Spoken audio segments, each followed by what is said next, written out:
Hello everybody and welcome to the weekly countdown of the top 10 best-selling light novels in Japan, this being the week of December 11th to the 17th of 2017.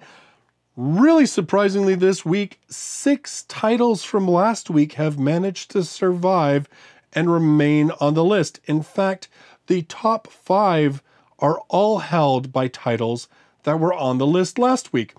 I was kind of disappointed because every week I look forward to this big shakeup. I mean, typically only 3, maybe 4 titles remain. So we get like 6 or 7 brand new titles on the top 10.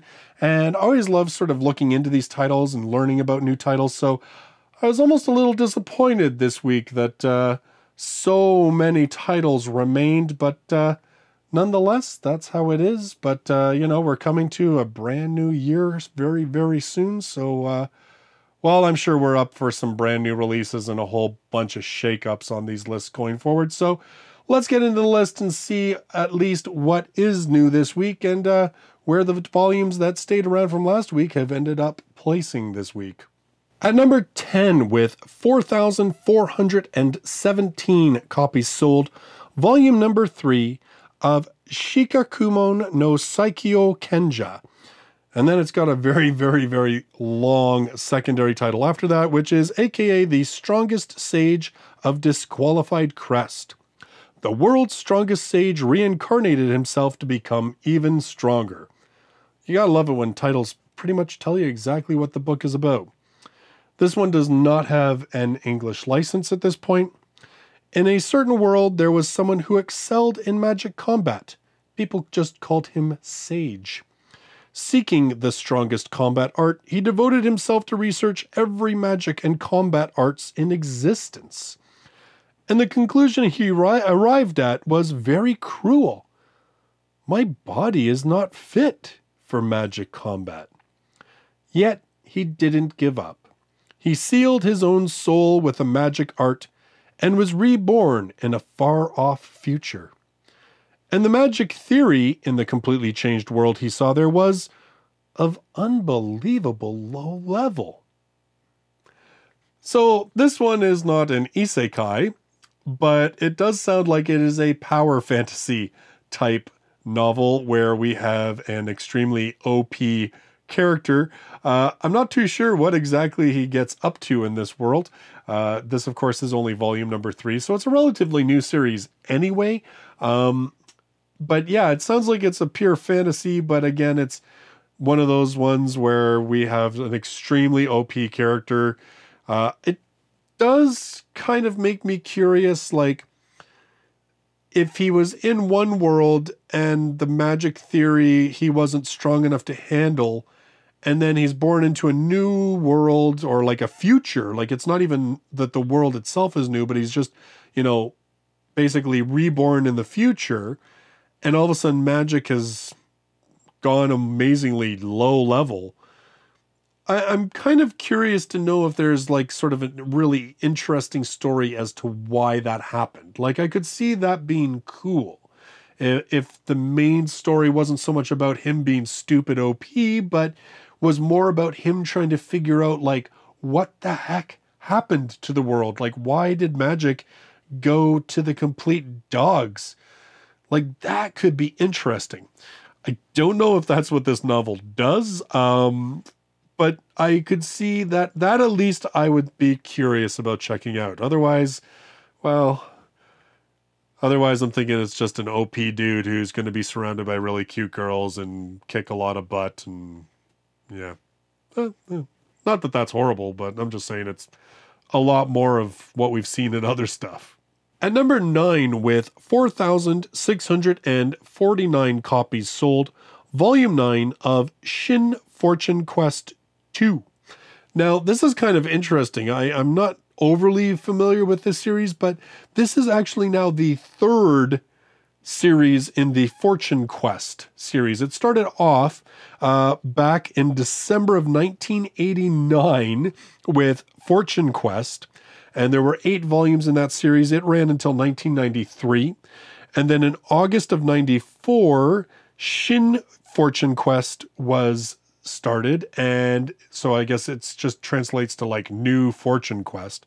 There were 20 volumes done in that one. It ran from August of 94 to August of 2012.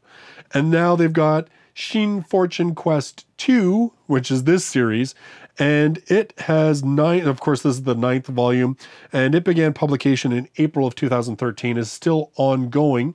So it looks like they've had like video games based on this, board games based on this, like anime. There was a 4-episode OVA that was done in October of 1993. There were 4 episodes released until May 94. And then in October of 97, there was a 26-episode anime that aired until May of 1998. Now, I'm imagining this stuff is probably very hard to find. I didn't research it too much to see if you could find any of the anime stuff, but I know a lot of the older stuff, even if it did get a license at some point, it's still pretty hard to find anything that was pre, say, 2000, unless it's something like super iconic, like, Akira. In any case, this series revolves around a different world, parallel to ours, around a orphan girl named Pastel, who is 18 years old, and she lives with a group of adventurers in a small house. She is highly respected by her friends as her intelligence and honesty are extraordinary. Living in the house with Pastel, we meet Clay, Trap, Keaton, Noel, Whitey, a baby dragon, and Rumi, an infant sorcerer. Together, this odd group become involved in many mysterious adventures, from treasure hunting to searching for a missing person to challenging riddles to many more unexpected quests. So really, it just sounds like this is a series that revolves around these characters and the different adventures that they go on. I don't know how exactly they determined to break it up into different parts, because it really does look like it involves the same characters throughout the entirety of these series. I don't really know. I don't know how the author decided, like, this is just going to be Fortune Quest, and now this is going to be New Fortune Quest, and now this will be New Fortune Quest II. I don't know what or why it just didn't go Fortune Quest all the way through. If you have any insight to that, I would love to hear about it. But at this point, I'd have to say, like, there's no way we're going to get this series in English. I mean, it's just, first of all, I think there's just way too many volumes. And second of all, because everything's so old, I mean, obviously there is still a fan base for this series. But I mean, to use the anime, which seems to be one of the biggest sort of entry points for a light novel series into the English market, it's just way, way too old. And I can't imagine that we're going to ever see this one in English. But it's very interesting to me to see a series that is that long running still having quite a bit of popularity. At number 8, with 4,900 copies sold, volume number 6 of Waga Gyouyuu ni Furueyo Tenchi, Alexis Teikoku Kouryuuki, aka the Alexis Empire Chronicles. There is no English license for this series. The bravery of the peerless great Emperor Leonard I was evaluated as a universal truth. However, in his younger days, before he unified the continent, he was accused as the infamous blood-sucking prince. His birthplace was stolen away from him, and he was only a boorish, clumsy youngster. This is the story of a great counteroffense, a great revolt. Leonard vowed to make a comeback and truly became a mighty warrior defeated by none. Several mighty generals, sages, talented women and prodigies, compared to gods and demons, attracted by the single-minded Leonard, congregated around him. Eventually, they became a great power, able to engulf their depraved fatherland and contended against rival countries. A thrilling yet orthodox series filled with collection of intellectual braves and saints brings forth heart-throbbing, intense military chronicle packed with bravery and strategies. The curtains have risen. So, this is a series, obviously, that is taking a character, it's all fictional, of course, it's a fantasy type series, but taking a character that is acknowledged to have accomplished great things, and then now the main bulk of the series is following his exploits as to how he goes from this idiot teenage kid to this incredible, powerful, wise emperor. I kind of like stories like that. It always kind of, I like that whole idea of reading stories when there's a weight to it, when you sort of feel like, yes, the actions that the character is having right now are truly going to change the world one day. I think sometimes when we read a lot of stories, when, you know, whether they be light novels, manga, anime, even RPGs, sometimes it kind of feels like, yeah, you do these big, huge events, but you think to yourself, like, you know, someday this is just not going to be remembered by anybody. Or, you know, a lot of average people are just going to go about their lives and never once know the name of the person who pretty much changed everything. Whereas now this is a series, and I've commented in my reviews about how a realist hero rebuilt the kingdom. Same thing, because they do, well, I won't get into it here, but they do little snippets to sort of give you an idea of how history ends up viewing the events. And so I kind of like those stories where you get that sort of insight into the characters are accomplishing this, and then, yeah, 100 years from now, this is what people talked about because of what this character's just done. I kind of like it when it does that. I'm wondering if this series does that, or if it's just like you get this little prologue about great emperor, and then we just forget about that, and now we just follow Stooge Kid until he becomes somebody awesome. I don't know. But in any case, I mean, I like kind of empire building type stories. I think this would be kind of cool. And I mean, it's only 6 volumes. As far as I can see, there isn't an anime based on it yet. So if it continues to be popular, I mean, there's no reason that we may not someday see it in English. At number 7, with 6,003 copies sold, volume number 13 of Alderamin on the Sky. Now, this one, of course, was on the list last week. 13 episode anime, aired July to September of 2016 and was licensed by Crunchyroll. We do not have the light novels licensed in English. The anime covered apparently volumes 1 to 3 with a bit of material from volume 7, although a lot of people are saying that events, the order of them was changed and stuff. So they said, really, if you're going to ever get a chance to read the books, you really should just start at 1 and carry on, even if you've seen the anime. I don't know if we're ever going to get this in English, but to me, it sounds kind of cool. Again, like, I'm seeing like a lot of on the list this week and even a couple last week, we're getting a lot more light novels about this sort of fantasy warfare, right?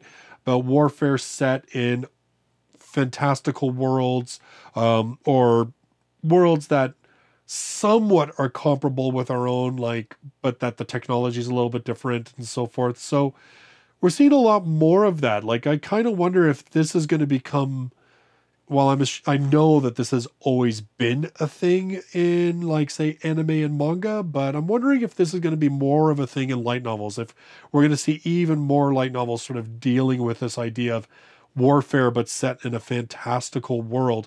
I know there's a number of them in Japan, but it's not like it's become sort of a huge, overblown sort of subgenre like, say, isekai.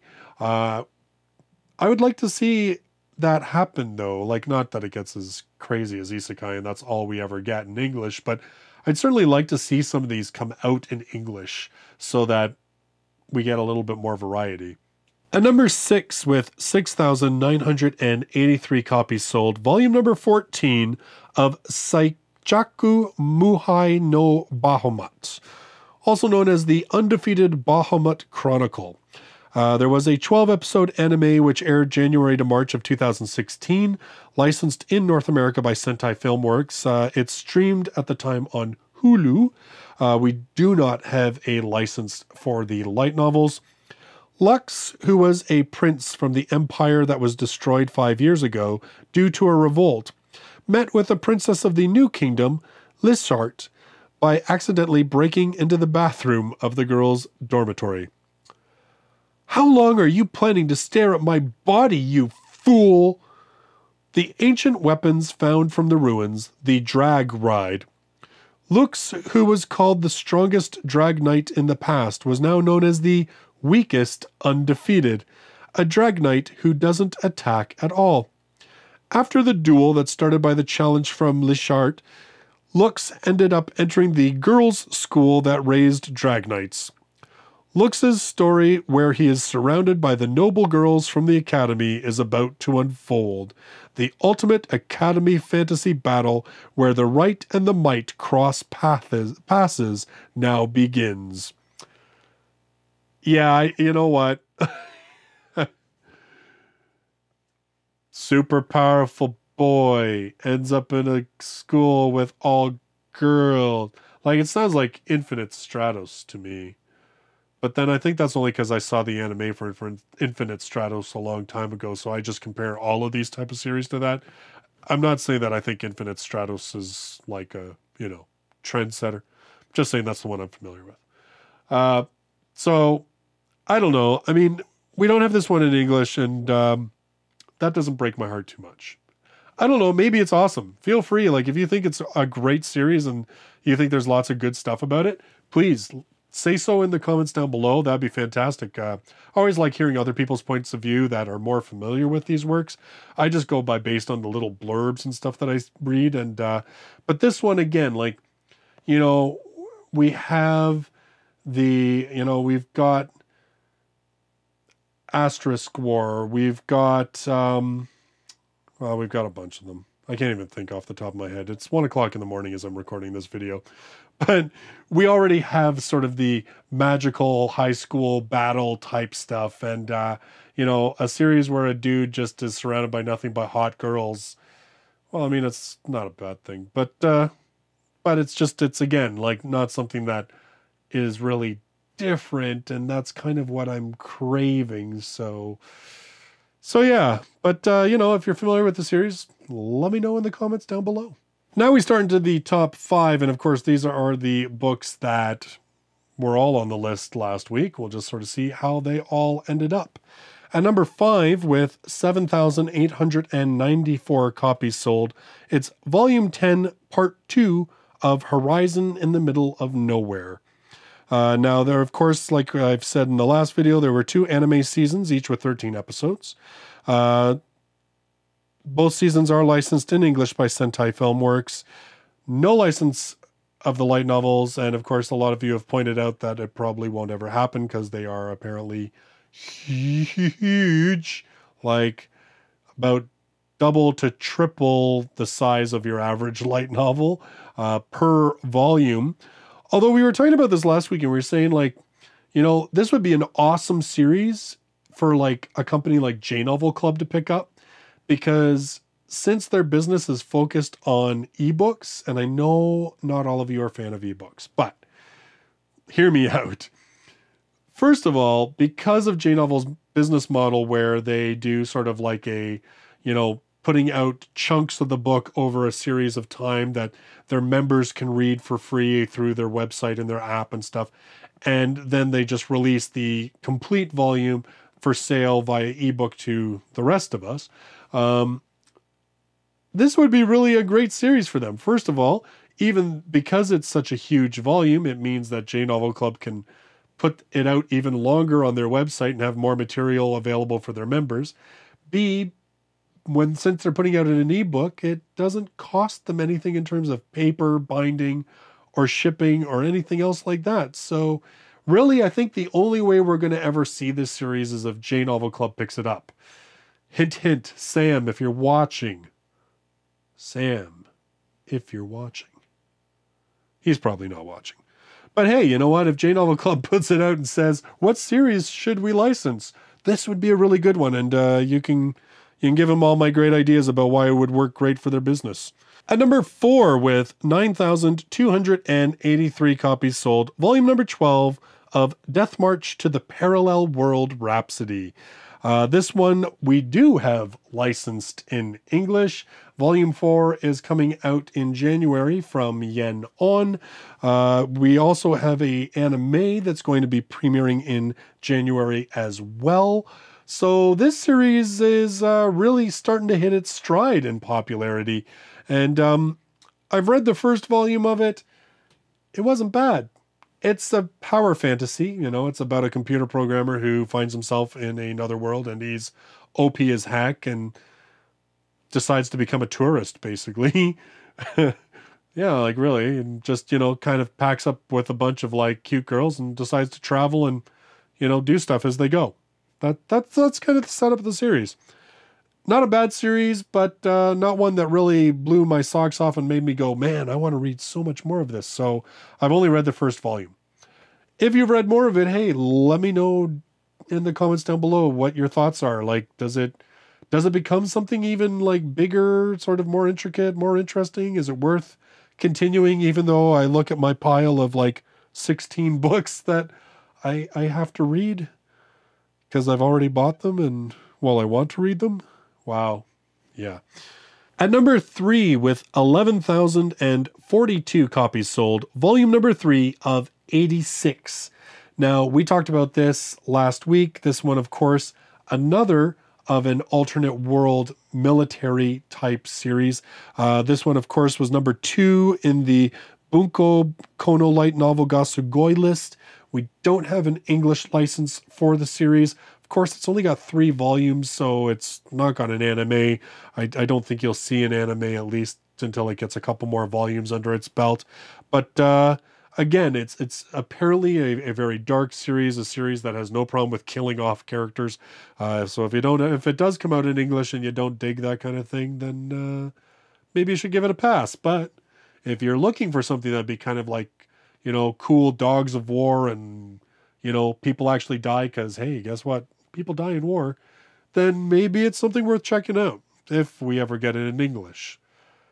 We'll see. I mean, it's pretty early in the game to decide on that one. I mean, definitely given the fact that it was very popular in Kono Light Novel ga Sugoi, if we do see an anime getting made of it, which, I mean, is a good possibility. Again, Kono Light Novel ga Sugoi, books that place on the top 10 in that very often find themselves with anime. So if that comes to pass, this may be a series that we end up getting. Like, it's definitely not off the radar in that regard. At number 2, with 12,938 copies sold, volume 13 of Konosuba. So, you know, hey, we have murder, death, mayhem, serious battle war going on, and now we have Konosuba, which is just, you know, such a fun series. It's a great series to read when you're feeling kind of burned out and stressed out. We do have this licensed officially in English. The 4th volume was just released actually this week. I've got it sitting as part of that 16 book pile. I will probably read it sooner than later because I could always use a good laugh. Of course, then there was also the anime, which is streaming on Crunchyroll. And also the manga is licensed by Yen Press as well. So one of those series that's very popular and that we actually have access to. That's awesome. Finally, at number 1, with 12,994 copies sold, volume 11 of That Time I Got Reincarnated as a Slime. Now, this has been licensed for release by Yen On. The first volume was just released this week. And my copy got delayed, so I was really hoping to read it in the next like week and a half, but it doesn't look like that's going to happen. But I will get it eventually, or so saith Indigo. They say that they'll be shipping it to me eventually, so eventually I will be reading it. So yeah, we're only getting the first volume, so we're just getting started. Obviously, they've got a good lead on us in Japan. Volume number 11 already out. It does not have an anime yet, but given the popularity of this series, and again, this was number 6 on the Tonkobon Kono Light Novel ga Sugoi list, so I wouldn't be surprised if we see an anime of this one eventually. Definitely, it seems to be doing well. I mean, you know, this is its 2nd week at number 1 on the top 10 list, and with the light novel series being licensed in English, expect to see an anime of this, I'd say, in the next, like, year and a half, 2 years tops. That's going to be my guess. We'll talk about it when or if it comes to pass, and you can all tell me either I was horribly wrong or that I called it. We'll see. So those are your top 10 best-selling light novels in Japan for the week of December 11th to the 17th of 2017. We're getting very close to the end of this year. Goodness only knows what's going to be popular in Japan next year. Obviously, some of these titles, I mean, Konosuba is always going to be popular until it ends. But yeah, so it'll be interesting to see what goes on. This week, not a lot of shuffle in terms of the list. But next week, who knows? We'll see. So if you're brand new to the channel and you love light novels, you should consider subscribing. I do this countdown every single week, as well as 2 to 3 light novel reviews a week as well. Thank you so much for joining me in this video, and I look forward to seeing you in the next one. Till then, bye-bye for now.